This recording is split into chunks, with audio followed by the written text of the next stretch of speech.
Hello everyone, welcome to Vikas analysis. और दोस्तों, आज हम बाल विकास में शैशवा अवस्था से बच्चों के जो है शारीरिक विकास किस तरह से होते हैं उसके बारे में अध्ययन करेंगे।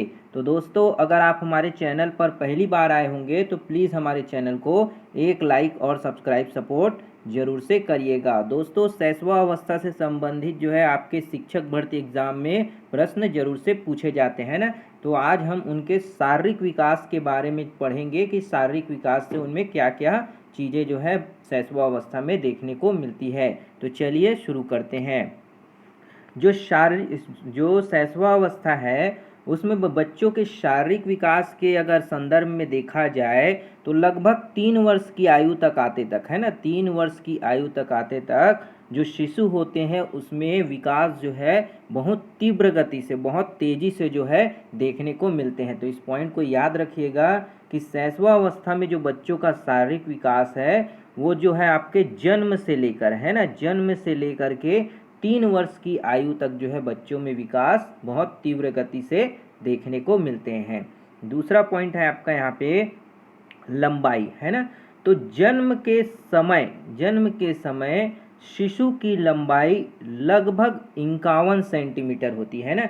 जो जन्म के समय जो बच्चों की जो शिशु है उसकी लंबाई जो है लगभग 51 सेंटीमीटर होती है ना। ये आपका 51 50 से 51 के बीच में होता है ना, 50-51 ये आपकी लगभग लंबाई होती है शिशु की जन्म के समय। तो इसको आप याद रखिएगा।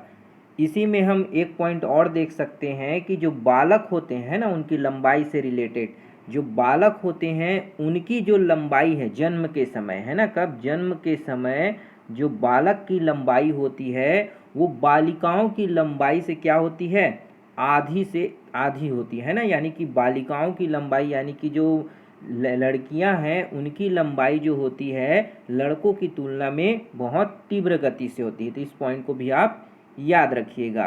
अगला पॉइंट है आपका यहाँ पे भार यानी कि वेट है ना। जन्म के समय जो है शिशु का भार लगभग 7 पाउंड या फिर 3 किलोग्राम होता है ना। इसको आप याद रखिएगा, एग्जाम में पूछा जाता है ना कि जन्म के समय या नवजात शिशु का जो भार होता है वो कितना किलोग्राम होता है ना, क्योंकि पाउंड में तो याद रख लेते हैं, किलोग्राम में जो है अक्सर पूछा जाता है। तो ध्यान दीजिएगा, अगर पाउंड में पूछा जाए तो 7 पाउंड होता है और किलोग्राम में आपका 3 किलोग्राम जो होता है जन्म के समय शिशु का वजन या भार होता है ना। जो कि आपका जन्म के 6 माह में शिशु का जन्म जो है लगभग कितना हो जाता है, लगभग हो जाता है 6 माह में है ना। 6 माह में लगभग हो जाएगा आपका यहाँ पे 6 से 7 केजी, कितना 6 से 7 किलोग्राम हो जाता है। तो इस पॉइंट को भी आप याद रखिएगा। अगला पॉइंट है यहाँ पे मस्तिष्क तथा सिर है ना। जो नवजात शिशु है उसके मस्तिष्क और सिर से रिलेटेड है ना। तो नवजात का सिर उसके शरीर की अपेक्षा बड़ा होता है। आपने देखा होगा कि जो नवजात शिशु होते हैं उनका जो सिर होता है ना, जो सर है वो शरीर की अपेक्षा क्या होता है, बड़ा होता है। तो आप इसको प्रैक्टिकली देखे भी होंगे है ना। अगला पॉइंट है आपका जन्म के समय मस्तिष्क का भार लगभग 300 से 350 ग्राम होता है ना। जो जन्म के समय जो नवजात शिशु होते हैं ना उनका मस्तिष्क का भार कितना होता है, 300 से 350 ग्राम तक होता है ना। ध्यान दीजिएगा, ग्राम में होता है ना। जो नवजात शिशु का जन्म के समय मस्तिष्क का भार जो है आपका 300 से 350 ग्राम होता है।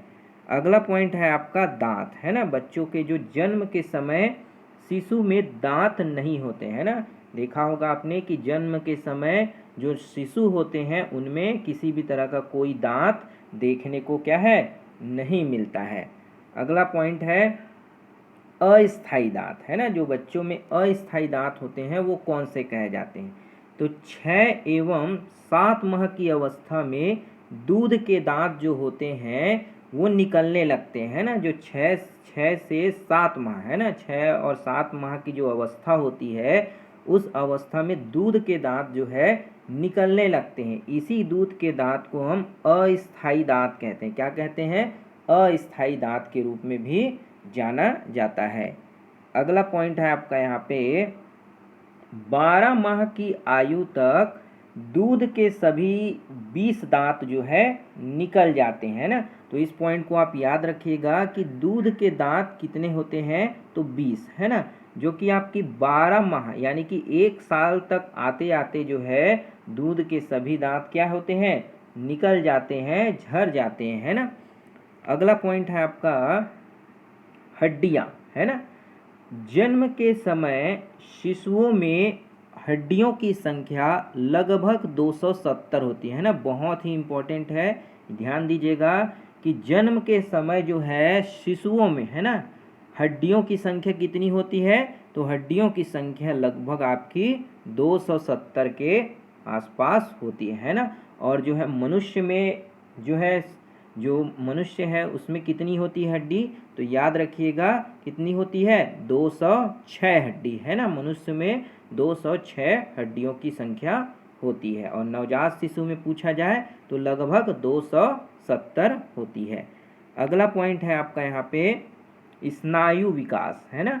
तो नवजात जो होते हैं यानी कि शिशु में स्नायु का विकास जो है लगभग 3 वर्ष तक शीघ्रता से होता है ना। 3 वर्ष तक जो है स्नायु जो मंडल है उसका विकास 3 वर्ष तक बहुत तेजी से होने लगता है। अगला पॉइंट है आपका यहाँ पे मांसपेशियाँ, है ना, मांसपेशियाँ। तो मांसपेशियाँ जो होती है वो शिशु में उनके भार जो है उनके शरीर का 1/5वां भाग होता है ना। जो नवजात शिशु है कि मांसपेशियों का भार उनके शरीर के भार का 1/5 भाग होता है ना। 1/5 भाग क्या होता है? उनके मांसपेशियों का भाग होता है। किसमें? नवजात शिशु में। तो ये थी आपके नवजात शिशु के जो है शारीरिक विकास से संबंधित प्रश्न, है ना। इसमें आप याद रखिएगा कि उनके जो है हड्डियों की संख्या कितनी होती है ना। और नवजात शिशु का वजन कितना होता है, भार कितना होता है, ये अक्सर एग्जाम में पूछे जाते हैं। तो उम्मीद करते हैं कि आपको नवजात शिशु के शरीर से संबंधित ये जो प्रश्न है, टॉपिक है, समझ आए होंगे, है ना। छोटा सा टॉपिक था लेकिन अक्सर इससे प्रश्न पूछ दिए जाते हैं, तो इसको आप जरूर से पढ़िएगा। मिलते हैं अगली वीडियो में, तब तक के लिए जय हिंद, वंदे मातरम।